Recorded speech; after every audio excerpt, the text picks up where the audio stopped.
You know, in my 32 years on this bench, I've seen just about everything a courtroom can offer. I've watched grown men break down in tears over simple parking tickets. I've had teenagers apologize so sincerely it restored my faith in the next generation. I've even had people try to talk their way out of citations with stories so wildly creative they belonged in Hollywood. But I had never, not once in over 3 decades, had someone laugh directly in my face. That changed on a cold Tuesday morning in February. My bailiff, Sergeant Martinez, leaned over before we called the next case. His voice was unusually low. "Judge, heads up on this next one. She's been causing serious problems since she walked through the door." I raised an eyebrow. "What kind of problems?" "Demanded to skip the line. Told my clerk her time was worth more than everyone else's in this building combined. When that didn't work, she asked if she could just pay online and leave without seeing you." I nodded slowly. In my experience, people who act entitled before even seeing a judge usually calm down once formal proceedings begin. The gravity of a courtroom tends to humble even the most arrogant among us. I was wrong about this one. The clerk called out the name, Victoria Hargrove. The charges, running a red light in an active school zone during morning drop-off hours, plus an illegal U-turn on the same street moments later. The officer's notes mentioned she had been extremely argumentative at the scene, called him a glorified meter maid, and loudly claimed she was too important to be stopped. Then she walked in, designer sunglasses pushed up on her head like a fashion headband, expensive athleisure wear that probably cost more than my first car, phone pressed firmly to her ear, voice loud enough for everyone to hear. "I'll call you back, darling. I'm dealing with some little traffic thing." I asked her to state her name for the record. What came out of her mouth next made the entire courtroom go completely silent. She looked at me like I had asked her to solve an advanced calculus equation. "Victoria Hargrove, but everyone who actually matters calls me Vicky." She paused dramatically. "Not that it makes any real difference to you people here." The gallery stirred with visible discomfort. I kept my composure carefully neutral. "Miss Hargrove, I'd appreciate it if you removed your sunglasses from your head. This is a court of law, and we observe certain decorum here." She laughed out loud, not a nervous laugh, a deeply condescending one. "Decorum? For this little place?" She gestured dismissively around the room. "No offense, Your Honor, but this isn't exactly the Supreme Court of the United States. It's just a traffic hearing in Providence." The disrespect landed like an open-handed slap. But I've been doing this far too long to react visibly.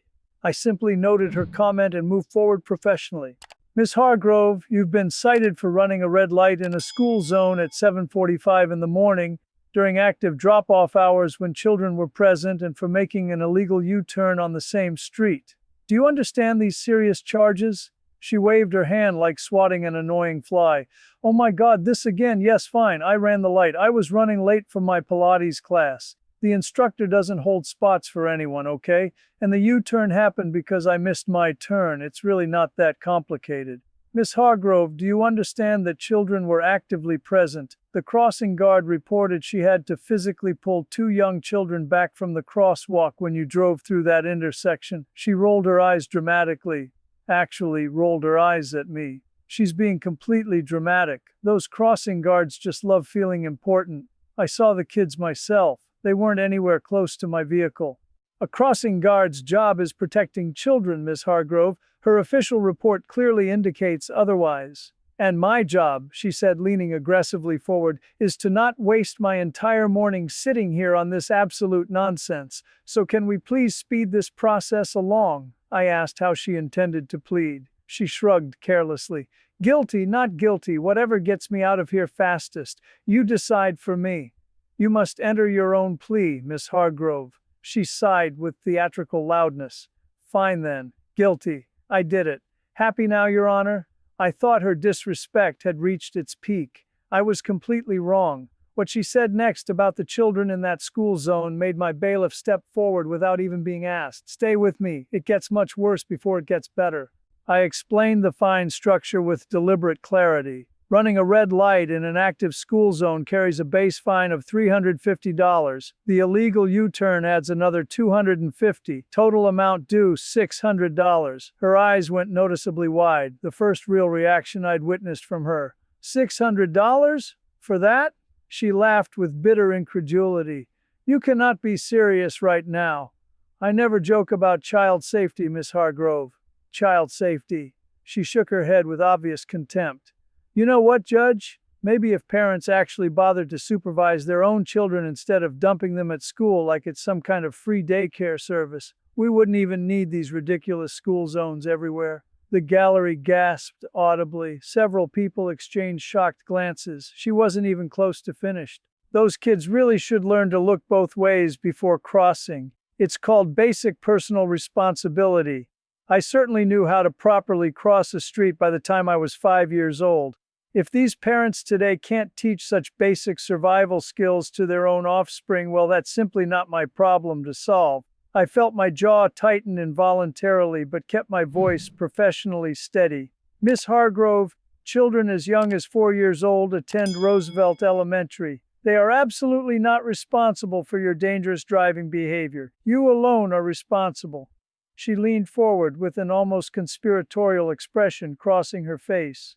Let me explain something to you, Judge. Do you have any idea who my husband is? Richard Hargrove, Hargrove Development Corporation. He's personally built half the major commercial properties in this entire city. He employs over 300 local people. The substantial taxes we pay probably fund this very courtroom you're sitting in.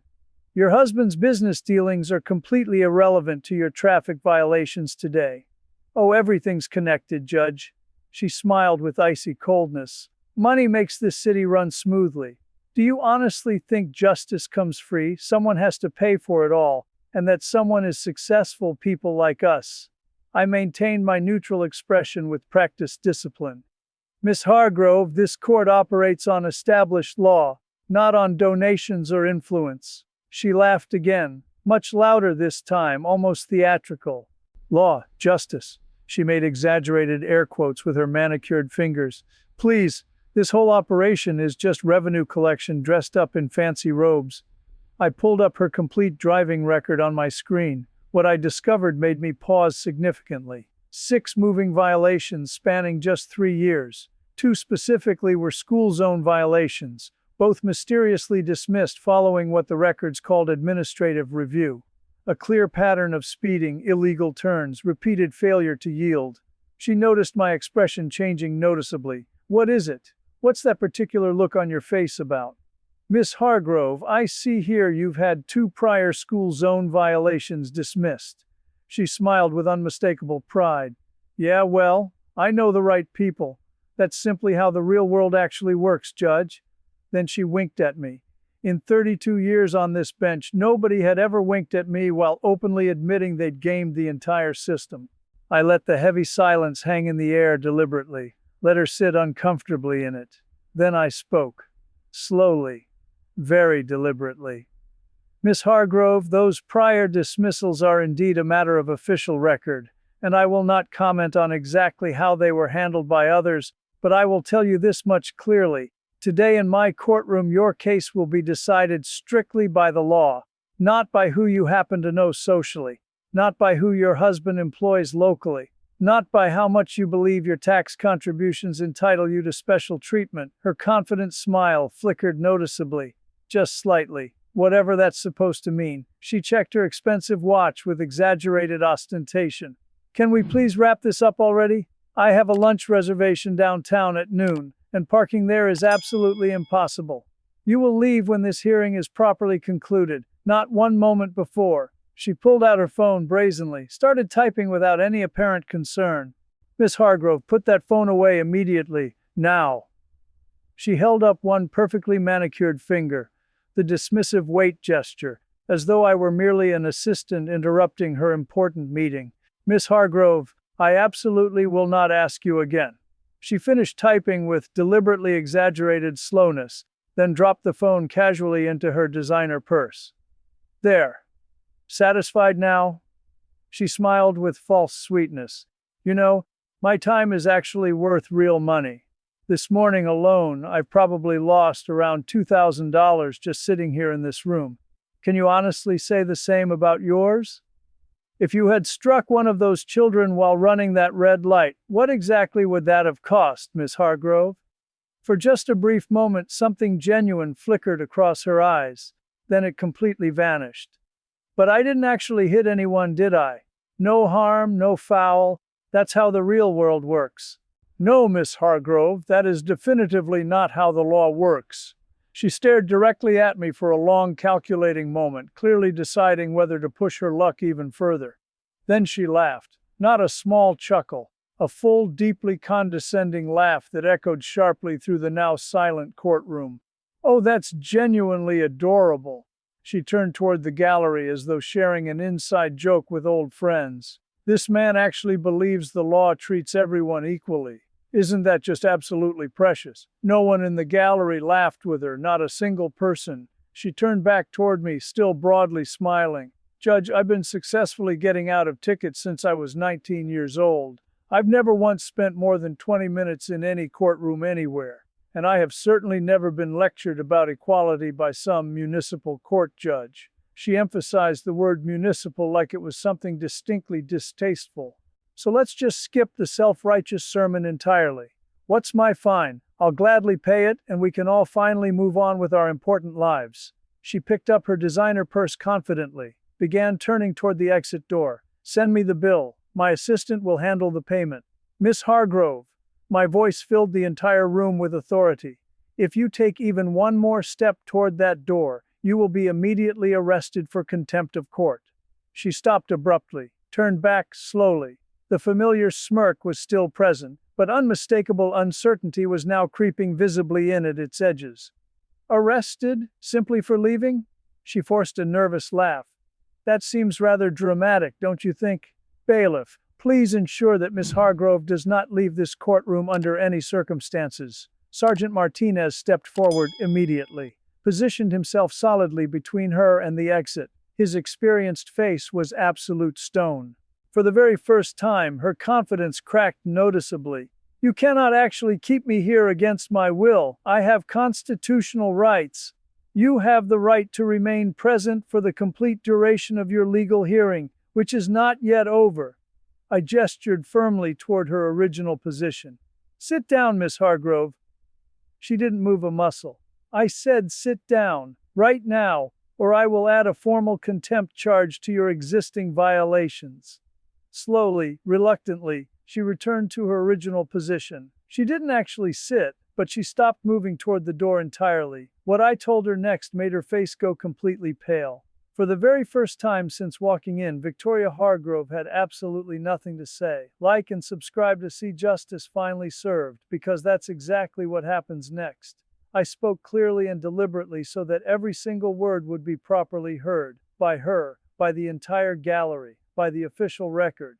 Miss Hargrove, your original fines totaled $600. However, given your conduct in this courtroom today, the disrespect, the dismissiveness, the attempt to leave during an active legal hearing, and your openly expressed contempt for these proceedings, I am increasing both fines to their full statutory maximum amounts. Her mouth fell open slightly in disbelief. Red light violation in an active school zone.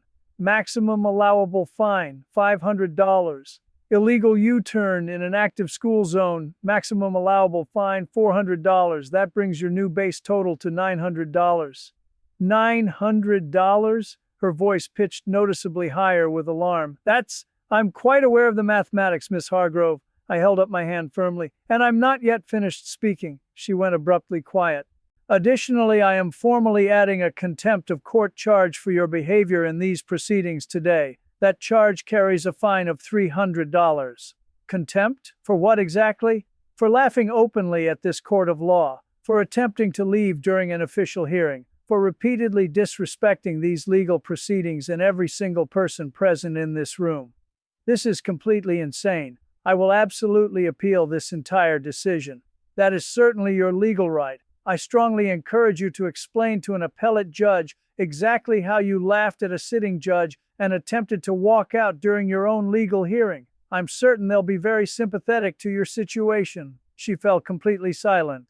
Furthermore, given your 6 prior moving violations and your clearly demonstrated pattern of reckless driving behavior, I am requiring you to complete a mandatory 16-hour defensive driving course.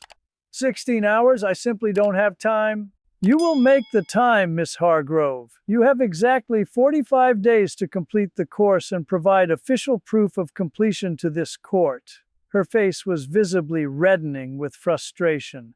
I demand to speak with whoever is actually in charge here. You are currently speaking to him. I am the chief judge of this municipal court. There absolutely has to be someone above you in authority. There are appellate courts available to you. However, I should warn you clearly, appellate judges don't typically look favorably upon defendants who openly admit in court to knowing people in order to get serious charges dismissed. Her face drained completely of all color. You cannot possibly use that against me. I'm simply noting on the record what you yourself stated freely, in open court, entirely of your own volition. I continued without pause. Let me provide you with the complete total. $900 in traffic fines, $300 for contempt, $150 in standard court costs.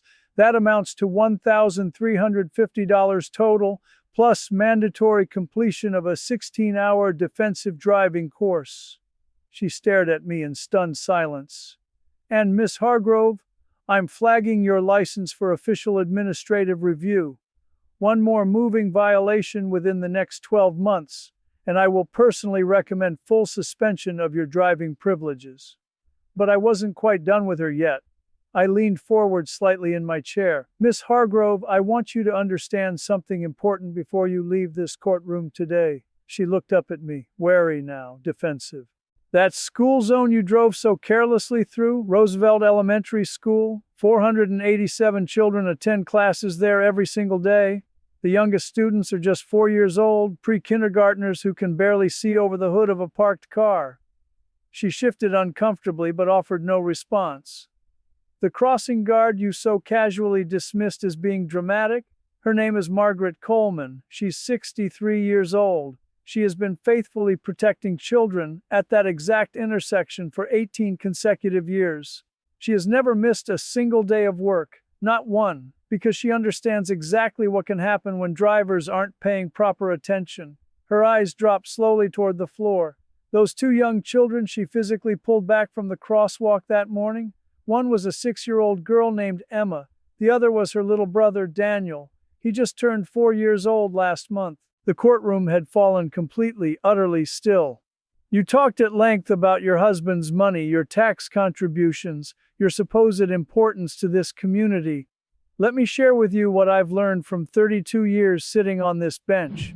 I paused deliberately. I've seen extremely wealthy people demonstrate genuine humility, and poor people display shocking arrogance. I've watched successful executives weep with authentic remorse, and minimum wage workers carelessly shrug off serious offenses. Character has absolutely nothing to do with bank account balances, Miss Hargrove. Nothing whatsoever. She remained completely silent. Today, you showed me your true character. You laughed openly at this court. You callously dismissed children's safety. You proudly bragged about gaming the system. And when finally faced with real accountability, your very first instinct was to threaten people and simply walk away. Before you leave, you will apologize to this court. Her head snapped up sharply. Apologize? To the court, Miss Hargrove. And say it like you actually mean the words. A very long pause followed. Your Honor, I sincerely apologize to this court for my disrespectful behavior today. It was genuinely wrong of me. Like this video if you believe everyone deserves real accountability. Miss Hargrove, one final thing before you go. She looked up at me expectantly. The next time you're running late for your Pilates class, or a fancy lunch reservation, or whatever else you decide is more important than stopping at a red light, I want you to think about little Emma and Daniel. She remained silent. Think about Margaret Coleman, standing faithfully in that crosswalk every single morning, rain or shine, protecting young children she doesn't even personally know. Think carefully about what your casual, no-harm, no-foul attitude could actually cost a family someday. Cost yourself. She nodded slowly, wordlessly. You're dismissed. The clerk will process your payment. I watched her walk toward the clerk's office. Her steps were noticeably different now, slower, far less certain, no phone clutched in her hand, no theatrical sighs escaping her lips. At the door, she paused unexpectedly. She turned back toward me briefly. Something fundamental in her expression had clearly shifted. Not quite genuine remorse, not yet, but perhaps the very beginning of real understanding. The first visible crack in an arrogant wall she had likely spent decades carefully constructing. She nodded once toward me, the smallest possible acknowledgement of what had transpired. Then she quietly disappeared through the door. The entire courtroom seemed to exhale collectively. Money can buy many things in this world: expensive lawyers, legal delays, sometimes even dismissed charges, but it absolutely cannot buy respect. It cannot buy character, and it certainly cannot buy back a young life taken by one careless moment behind the wheel. In my courtroom, I care only about who you are when nobody is making you behave properly. That's the only currency that truly matters here.